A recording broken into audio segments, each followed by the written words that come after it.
capítulo 16 do Evangelho, não se pode servir a Deus e a Mamon. Parábola dos talentos. O Senhor age como um homem que, tendo de fazer longa viagem fora do seu país, chamou seus servidores e lhes entregou seus bens.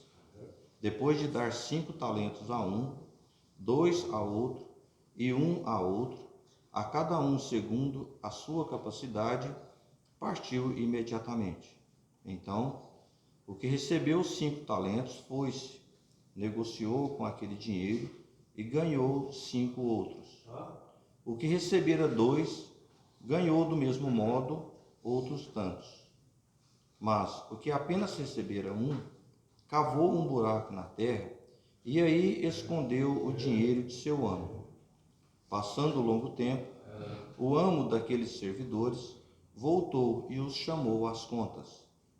Veio o que recebera 5 talentos e lhe apresentou outros 5, dizendo: Senhor, entregaste-me 5 talentos. Aqui estão, além desses, mais 5 que ganhei.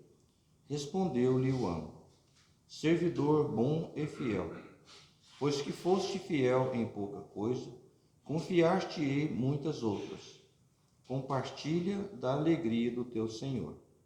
O que recebera 2 talentos, apresentou-se a seu turno e lhe disse: Senhor, entregaste-me 2 talentos. Aqui estão, além desses 2, outros que ganhei. O amo lhe respondeu: bom e fiel servidor, pois que foste fiel em pouca coisa, confiar-te-ei muitas outras. Compartilha da alegria do teu senhor. Veio em seguida o que recebeu apenas 1 talento e disse: Senhor, sei que és homem severo, que ceifas onde não semeaste e colhes de onde não puseste. Por isso, como te temia, escondi o seu talento na terra. Aqui o tens. Restituo o que te pertence. O homem, porém, lhe respondeu: servidor mau e preguiçoso, se sabias que ceifo onde não semeei e que colho onde nada pus, devias pôr o meu dinheiro nas mãos dos banqueiros, a fim de que, regressando, eu retirasse com juros o que me pertence. Tirem-lhe, pois, o talento que está com ele e dei-no ao que tem 10 talentos. Porquanto dar-se-á a todos os que já têm, e esses ficarão acumulados de bens. Quanto àqueles que nada têm, tirar-se-lhe-á mesmo o que pareça ter. E seja esse servidor inútil, lançado nas trevas exteriores, onde haverá prantos e ranger de dentes. Mateus.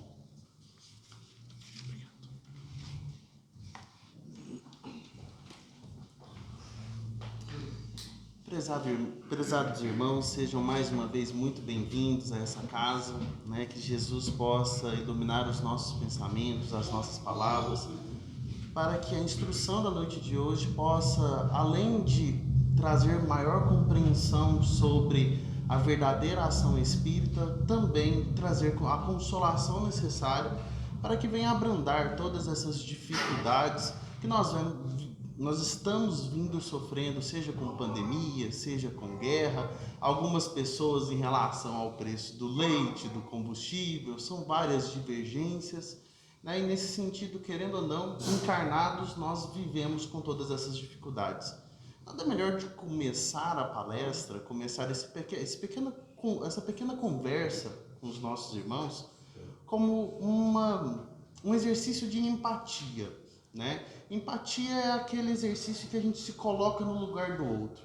Vamos imaginar a seguinte situação. Imaginemos uma pessoa que está infelizmente muito doente, sente dores pungentes, dificuldades de locomoção, não consegue sair da própria cama, não consegue nem pensar direito mediante tamanhas tribulações. Imagine sofrendo as maiores dores e dificuldades que a gente possa imaginar. E de repente um anjo guardião vem e lhe faz um convite. olha, se você quiser melhorar, eu vou simplesmente te fazer um convite.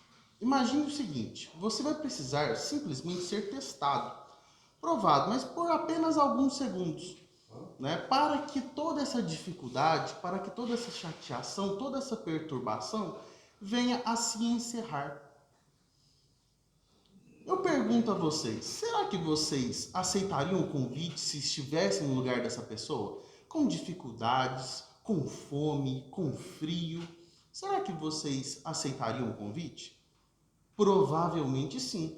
E eis de que essa criatura aceita o convite, né, para sofrer por apenas alguns segundos. E aceita de bom grado, imaginando o seguinte: olha, eu aceitaria até alguns minutos, às vezes até algumas horas, até alguns dias, se necessário, para que eu possa desfrutar dos maiores banquetes, né? Como se a pessoa viesse a conceder os maiores banquetes, as maiores facilidades do mundo. E aí, nesse sentido, a pessoa aceita e passa por essas dificuldades. Aí venhamos a pensar, pessoal, será que esse convite foi feito a nós? Segundo Erasto, no livro dos Médiuns, antes de cada um de nós se encarnarmos, a partir do momento que estamos no choro e ranger de dentes, na erraticidade, as nossas culpas, as nossas mágoas, os nossos rancores, os nossos karmas do passado são como literalmente demônios, capetinhas com garfos que vão nos apunhalando. Muitas das vezes até pensamos que é a nossa própria consciência, né? Nos buscando a nos comprometermos com as nossas falhas. Essas são as verdadeiras dificuldades. Essas são as verdadeiras dificuldades que após o desencarne nos são cobrados. E o convite é justamente a reencarnação. A reencarnação para que você possa não só plantar a verdadeira semente do bem, né, a semente da transformação, como também da reconciliação. Né, retirar todas as ervas daninhas plantadas, né, em outras oportunidades. Né, se reconciliar para com os adversários. Este é o convite feito para a gente. Para que a gente fique durante apenas alguns segundos na labuta, às vezes naquela dificuldade. Mas, Alexandre, não são segundos. Né? A gente vê que são dias que passam com severas dificuldades. Por incrível que pareça, o que são alguns anos perante a eternidade do Espírito? E a grande questão é que muitas das vezes nós nos esquecemos desse compromisso firmado para com a gente mesmo. Porque a grande questão, onde é que nós sofremos essas dificuldades? Porque a grande questão a gente pensa, quando Jesus fala, meu reino não é deste mundo. Então onde que é esse reino? Onde está configurado o reino de Deus? Que após o desencarne nós vamos para lá. Nós vamos para esse reino de Deus e nós, muitas das vezes, nos lamuriamos, né? Sofremos algumas dificuldades, né? Sofremos dores, aflições. Onde que é esse reino de Deus? O reino de Deus é dentro de nós mesmos, né? A construção desse nosso interior. E aí a gente começa a perceber que a plantação dessas novas sementes ou talentos que nos são depositados, nos são entregues através das nossas ações. São as ações enquanto encarnados que farão com que germinem os verdadeiros frutos, que vão demonstrar, seja os nossos irmãos de humanidade, que queiram muitas das vezes nos cobrar, ou então a nós mesmos, que nos cobramos muito, né? Que vão demonstrar realmente que nós nos transformamos. E é tão interessante que Emmanuel, nesse mesmo livro, né, Bênção de Paz, ele já começa a leitura da seguinte forma: em ação espírita evangélica. Em ação espírita evangélica. É um determinado ponto que o espiritismo não é somente as atividades que se limitam à casa espírita. Emmanuel foi muito inteligente quando ele vincula espiritismo e a questão evangélica, né? Que se dá a toda e qualquer prática em que eu aplico o evangelho. E aí, nesse sentido, ele complementa: é preciso saber, antes de tudo, que nos achamos na edificação do reino de Deus. Então nós estamos edificando esse reino de Deus ainda, né? E ainda ele complementa que nos achamos na edificação do reino de Deus, a começar no burilamento de nós mesmos.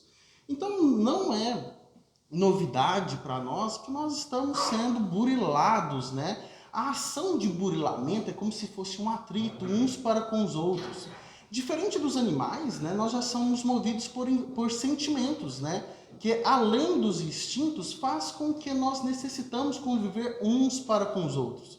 E nesse sentido, o convite de Emmanuel, quando ele fala para a gente desse burilamento, é que essas dificuldades, elas são necessárias para o nosso progresso. São essas as ferramentas que farão com que a nossa vida se torne mais fácil. É lógico. Eu quero que vocês respondam essa pergunta virtualmente, né? Apenas no íntimo de vocês. Quem é que realmente, literalmente gosta de trabalhar? Né? Trabalho, muitas das vezes, não é uma coisa que venha satisfazer muitos de nós. Mas o trabalho é ferramenta necessária no campo da ação evangélica para que a gente consiga realmente melhorar nós mesmos. Batuíra tem uma frase muito interessante que eu trouxe ipsis literis para vocês. Olha só, trabalho gera trabalho. Então tem muita gente que se furta o trabalho porque sabe que vai dar trabalho. Então trabalho gera trabalho. Para que o trabalho nos dê a bênção de mais trabalho. Peraí, eu vou trabalhar para gerar mais trabalho? Para que eu ganhe mais trabalho ainda? Ah, não quero isso não. Mas olha o que ele coloca. Com o trabalho por solução de todos os problemas da vida. O trabalho é o que vai realmente trazer toda e qualquer solução dos problemas da nossa vida. O trabalho verdadeiramente edificante. E essa leitura é tão interessante que Emmanuel complementa. Reconhecer diante de qualquer pessoa que estamos convidados pelo Senhor a tarefa bendita de auxiliar. E aí, nesse sentido, ele fala pra gente que não é simplesmente o trabalho que a gente vai trazer a remuneração, mas sim o trabalho que auxilia, que ajuda, que agrega, né, que vai fazer com que outras pessoas cresçam, né? Então, nesse sentido, tem que ser útil para cada um de nós, principalmente para a gente também. Mas vamos compartilhar alguns sentimentos. Nós sabemos muito bem que agir no bem não é uma tarefa fácil. E me recordo de uma palestra, e aí fica a dica para os nossos amigos palestrantes que estão aqui presentes e até também para os amigos que conversam sobre as palestras, né, que escutam aqui no centro com os familiares, o tanto que também a nossa palavra também é trabalho edificante no bem. Me lembro, há cerca de 10 anos atrás, assistindo uma palestra de um palestrante chamado Afonso Chagas, onde ele falava, né, dessa congruência e dessa coerência na atividade do bem. Porque não é fácil. Vocês venhamos a convir junto comigo. É fácil fazer o bem? Não é fácil. Tanto é que até Paulo tem uma frase que ele fala, Nossa Senhora. Tá certo que eu estou colocando, versando com as minhas palavras. Nossa Senhora, por que o bem que eu sei que preciso fazer, esse eu não faço, mas o mal, que eu sei que eu não posso fazer, esse ainda eu faço? Paulo nos trouxe essa chamativa. Por que existe essa dificuldade? Vocês já pararam para refletir que existe essa dificuldade? Essa dificuldade em a gente se manter de forma congruente na atividade do bem? A grande questão, Afonso Chagas trouxe para um campo científico, falando que é como se fosse, também dentro da área psicológica, como se fosse 3 espelhos. Para a gente fazer o bem com facilidade, é como se a gente tivesse que agir de forma igual para os 3 espelhos. É como se fosse 3 filtros dentro do nosso ser. Imaginemos o primeiro filtro. O primeiro filtro, eu tenho que ter ciência, certeza, eu tenho que saber, né, pensar de forma benéfica. Então, se eu sei que eu estou fazendo bem, naturalmente isso já fica muito mais fácil. Eu já sei como fazer o bem, eu sei que o bem vai trazer benefícios, mesmo que veja do ponto de vista egoísta, né? O segundo espelho que tem que estar versando a mesma luz é o espelho do sentimento. E às vezes é esse que muitos de nós somos acometidos, né? Porque muitas das vezes não é fácil fazer o bem para aquela pessoa que nós não gostamos. Não é fácil agir de forma conveniente ou coerente para aquela pessoa que pisa no nosso calo. E logicamente, o terceiro espelho, acredito que vocês já comecem a imaginar que é a ação. A partir do momento, e aí é lógico, né, que nós pensamos o bem, sentimos o bem e agimos com o bem, tudo fica mais fácil. Tudo fica mais fácil. Será que para o Chico, será que para Jesus era tão difícil assim?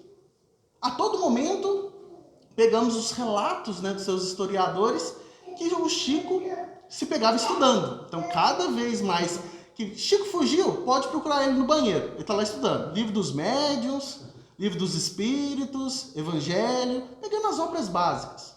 Então, ele estava sempre estudando, buscando sempre uma verdade cada vez mais límpida. Segundo ponto, estava sempre trabalhando o seu sentimento. Em terceiro lugar, sempre que possível, trabalhando. É como se ele completasse ciclos, fechasse ciclos. E aí a gente começa a perceber o seguinte: Alexandre, como é que nós limpamos esses espelhos? Como é que nós fazemos com que esses espelhos se tornem límpidos? Fácil. O primeiro é bem tranquilo, só estudar. Né? Vir nas palestras, começar a meditar, conversar, né? Pegar palestras na internet, isso aí é bem tranquilo. No fundo, nós sabemos que dentro do nosso íntimo tem um livrinho chamado Consciência que discerne o certo do errado, já dizia o Livro dos Espíritos, né? Então, a consciência já está dentro de nós. Certo e errado, você já tem as respostas. Mas é muito bom que você venha estudar. Da mesma forma, do campo da ação, a partir do momento que você sabe o que é o certo, basta fazer. E aí que dá o grande gancho. É assim que Jesus, é assim como Chico, assim como Emmanuel, assim como Paulo, é assim que ele busca a transmutação dessa sujeira que paira no segundo espelho, nesse segundo filtro.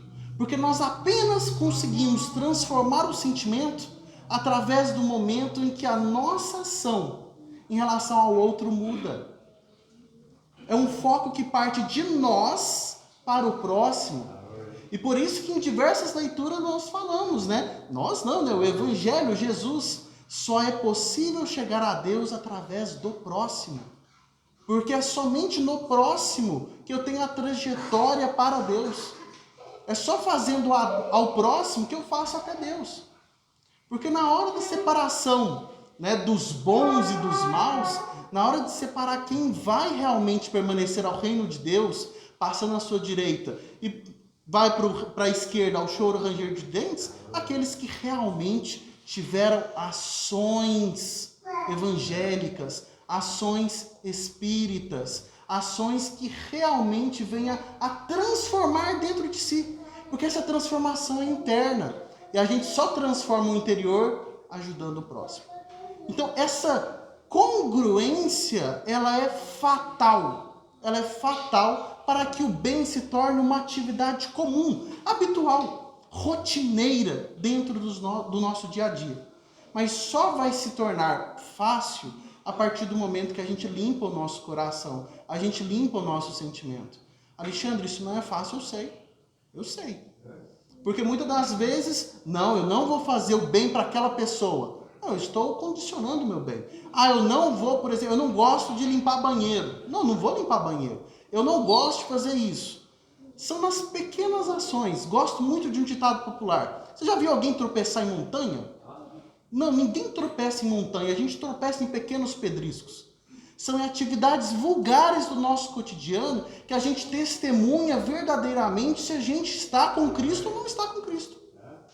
São os pequenos detalhes, são pequenos delitos que vão pesar na balança do julgamento da nossa própria consciência. Então essa é a grande questão. A transmutação, a limpeza desse segundo filtro só se dá através da ação evangélica. Agora, se alguém conseguir encontrar uma fórmula que limpa esse segundo vidro, por favor, me conte. Que sem a ação não tem jeito. E todos os autores espíritas, todos os mártires do cristianismo redivivo mostram através das ações a transformação do seu próprio sentimento. Então essa leitura é riquíssima. Será que devemos realmente focar nas nossas ações? Porque hoje, todos vocês estão buscando hoje conhecimento. Então, conhecimento é o primeiro passo. O segundo passo é a partir do momento que saiamos daqui do centro, nós voltemos aos nossos lares, ao nosso trabalho e busquemos atividades edificantes. Busquemos transformar com utilidade os nossos irmãos de humanidade. E nesse sentido, essa leitura Bênçãos de Paz traz vários pequenos chamados, pequenas ações que vão nos facilitar a essa lida, porque isso não é fácil. Então, nada melhor do que algumas dicas. A primeira que ele coloca aqui é substituir a crítica pelo apoio fraterno. Alexandre, isso eu não concordo muito não. A pessoa está fazendo errado, tem jeitos e formas de atingir o nosso irmão em humanidade. Tanto possível, e mesmo quando estejamos intimados ao serviço da correção, nunca executá-lo sem colocar-nos no lugar do companheiro passível de reprimenda, a fim de que a nossa palavra perca a propriedade de ferir. Isso é muito difícil, pessoal. Isso aí é um exercício que só ao decorrer dos anos, dos séculos, das encarnações que a gente vai fazer. Mas não é porque é difícil que a gente vai deixar de fazer. Ele ainda continua. Jamais esquecermos a obrigação de estudar para discernir com segurança. A importância, do amai-vos e instruí-vos, A importância de estar em contato do próximo e sempre que possível buscar instrução.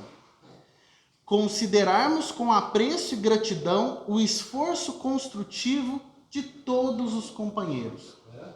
E aqui é até interessante, porque se a gente faz um retorno à passagem, porque a passagem ela é da primeira carta aos Coríntios, no capítulo 12, no versículo 31, a passagem de Paulo traz o seguinte: entretanto, procurai com zelo os melhores dons.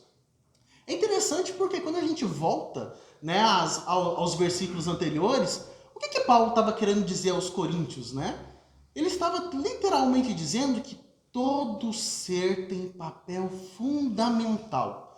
Jesus não coloca nenhuma pessoa inútil em determinado lugar. A pessoa às vezes não quer trabalhar, mas cada ser assume papel fundamental. Porque quando nós falamos, desde lá do cristianismo falava, vós sois o corpo do Cristo, é porque nós, juntamente com Cristo, nós temos diversos papéis na seara de Deus. Às vezes eu sou o olho, de repente um outro irmãozinho é o ouvido, de repente o outro são as mãos, de repente os outros são os pés. Cada um exerce papel fundamental. Cada um tem a sua utilidade. E não devemos desprezar isso de forma alguma. No entanto, se eu sou o olho, que eu possa ser um olho que faça exatamente o melhor. Se eu sou o ouvido, que eu possa ser o melhor ouvido naquele determinado local. Então, a passagem de Paulo é exatamente sobre as possibilidades de atuação no bem aonde quer que estejamos. Tanto é que ele complementa: aceitarmos com alegria a indicação para prestar pequeninos serviços. Porque de repente, eu queria ser mão, eu queria estar lá trabalhando, eu queria estar arregimentando esforços, construindo muros. De repente, eu sou simplesmente um cabelo. De repente, eu sou um membro que às vezes não ajuda na obra que eu queria trabalhar. Mas não nos esqueçamos, como o nosso lar trazia diversos ensinamentos, que todos têm papel fundamental. Palavra de ordem, utilidade. Opinar em qualquer assunto com sinceridade, sem rudeza, e com brandura, sem engodo. Interpretarmos as dificuldades da vida por testes que nos positivem o valor da fé. Usar para o bem comum quaisquer talentos que possuamos. E aí nada tão importante como a parábola dos talentos, para que entendamos que cada um recebe dons diferentes. E ainda complementa: não nos ausentarmos dos compromissos assumidos. E aí nesse sentido a gente remonta ao momento da reencarnação. Ao momento em que nós estávamos naquele quartinho escuro, com dificuldades e com dores, e recebemos o convite da reencarnação. Cada um de nós recebemos esse convite. E nós assumimos o compromisso de bem sofrer todas as tribulações que nos venham a acometer nesses pequenos segundos. E aí jaz uma boa pergunta. Estamos bem sofrendo? Existem relatos, né, inclusive de vários espíritos que trazem para nós, trazendo passagens do Apocalipse, que essa é a melhor hora de se reencarnar. É a hora em que cada vez mais dificuldades nos serão apresentadas. Porque quanto mais trabalho, lembramos de Batuíra, quanto mais trabalho gera trabalho, e esse trabalho vai trazer bênçãos para aprimoramento íntimo, para aprimoramento na nossa própria vida. E aí, nesse sentido, ele ainda fala: aplicar os princípios da caridade no total das nossas obrigações. Nunca desesperar nem desanimar à frente das provações, sejam elas quais forem. E aí, nesse sentido, pessoal, por incrível que pareça, não são somente nós, né, que passamos por dificuldades, por atribulações. Eu gostaria de trazer uma passagem praticamente para brilhantar, né, e fazer um fechamento bem legal sobre tudo que eu falei, uma passagem de Ney Lúcio, né, onde ele vai trazer para a gente uma historinha pequenininha, bem legal, chamado O Remédio Imprevisto. Qual será esse remédio? Né, a gente está falando aqui de em ação espírita, qual que será esse remédio? O pequeno príncipe, Julião, andava doente e abatido. Não brincava, não estudava, não comia, e para as mães de plantão nós sabemos, quando o filho não brinca, naturalmente ele deve estar doente. Perder o gosto de colher os pêssegos saborosos do pomar, esquecer a peteca e até o do cavalo. Vivia tristonho e calado no quarto, esparramado numa espreguiçadeira. Enquanto a mãezinha aflita se desvelava junto dele, lembrando que a mãezinha era rainha, o rei experimentava muitos médicos, né? O que é isso? Meu filho está doente. Eu quero que ele melhore, eu quero que ele volte a brincar.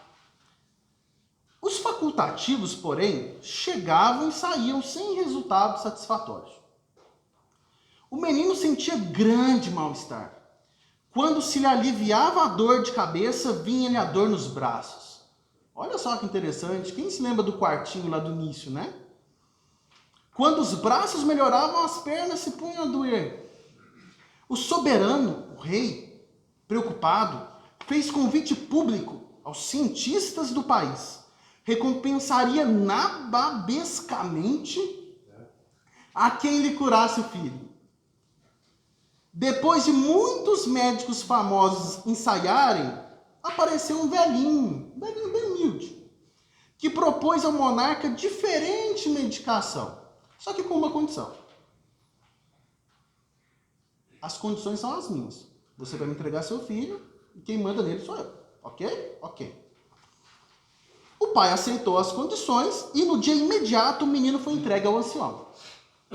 O sábio anônimo conduziu-o a pequeno trato de terra e recomendou-lhe uma pequena fatia de terra. Arranca as ervas daninhas que ameaçam o nosso tomateiro. Não posso, exclamou a criança doente. Não posso. Estou doente, gritou o menino. O velhinho, contudo, convenceu-o. Olha as dicas, né? Não é porque eu quero, né? Eu vou convencê-lo, né? Contudo, sem impaciência, né? Convenceu da importância de se colher as ervas daninhas, de que o esforço era viável e em minutos breves, rapidinho, você faz o que precisa ser feito. Ambos libertavam as plantas da erva invasora. Veio o sol, passou o vento, as nuvens, no alto rondavam a terra como a reparar onde estava o campo mais necessitado de chuva. E graças ao esforço do menino, a chuva veio a reacender o tomateiro. Um pouco antes do meio-dia, Julião disse ao velho que sentia fome. Então o menino falou, estou com fome. O sábio humilde sorriu contente, enxugou-lhe o suor copioso e levou-o a almoçar. O jovem devorou a sopa e as frutas gostosamente. Após ligeiro descanso, voltaram a trabalhar. No dia seguinte, o ancião levou o príncipe a servir na construção de pequena parede. O príncipe está construindo uma parede, hein? Julião aprendeu a manejar os instrumentos menores de um pedreiro e alimentou-se com mais segurança e eficiência. Fim da primeira semana, uma semana do príncipe ralando, tirando erva daninha, construindo parede, fazendo serviços às vezes de vassalos. Então, fim da primeira semana, o orientador traçou-lhe novo programa. Veja a importância de buscar o infortúnio, buscar a caridade onde quer que ela necessite. Levantava de manhã para o banho frio. O príncipe tomando banho frio. Obrigava-se a cavar a terra com uma enxada, almoçava e repousava. Logo após, antes do entardecer, tomava livros e cadernos para estudar. A importância de sempre buscar o ensino. E, à noitinha, terminada a última refeição, brincava e passeava. Olha, a cura está sendo promovida a esse pequeno espírito, né? Em companhia de outros jovens de mesma idade. Transcorridos 2 meses, Julião era restituído à autoridade paternal, rosado, robusto e feliz. Ardia agora em desejos de ser útil, ansioso por fazer algo de bom. Descobrira, enfim, que o serviço para o bem é a mais rica fonte de saúde, inclusive para as doenças da alma. O rei, muito satisfeito, tentou recompensar o velhinho, todavia o ancião esquivou-se, acrescentando: grande soberano, o maior salário de um homem reside na execução da vontade de Deus, através do trabalho digno.